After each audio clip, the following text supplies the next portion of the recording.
అనారోగ్య కారణాలతో ఆసుపత్రిలో చేరిన వినోద్ కాంబ్లీకి చికిత్స కొనసాగుతోంది. ఆయన ఇంకా వైద్యుల పర్యవేక్షణలోనే ఉన్నారు.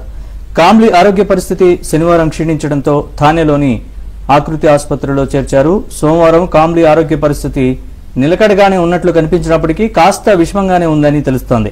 దీంతో ఆయన ఇంకా వైద్యుల పర్యవేక్షణలోనే ఉన్నారు. కాగా కాంబ్లీకి ఇప్పటికే అవసరమైన వైద్య పరీక్షలన్నీ చేసినట్లు ఆసుపత్రి వర్గాలు తెలిపాయి. आज महान बल्लेबाज Indian cricketer mister Vinod Kambli sir से मिलने का सौभाग्य प्राप्त हुआ, जो कान्हेर के आकृति हॉस्पिटल में अभी। ముంబైకి చెందిన వినోద్ కాంబ్లీ భారత క్రికెట్ దిగ్గజం సచిన్ టెండూల్కర్ కు చిన్ననాటి స్నేహితుడు.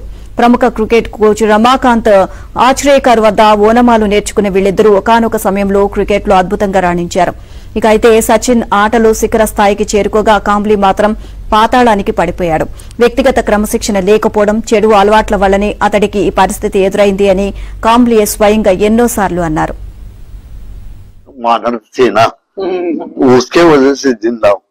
एज एडमिट किधर से भी गिरे हो, लेकिन जो ट्रेनिंग देते हैं, मैं इतना ही कहूंगा कि जो हमें मिलता है, जो भगवान देते, name the father and of the son and of the Holy Spirit, आमीन.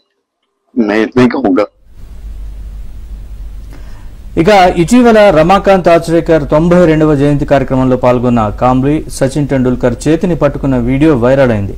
ఇక ఈ సమయంలో వీల్ చైర్లో ఉన్న కాంబ్లీ ఆరోగ్య పరిస్థితి మరింత దిగజారినట్లు కనిపించింది. ఈ కార్యక్రమంలో కాంబ్లీ పరిస్థితిని చూసిన క్రికెట్ అభిమానులు ఆయన ఆరోగ్యంపై ఆందోళన వ్యక్తం చేశారు. आकृति हॉस्पिटल में अभी इनका इलाज चल रहा है.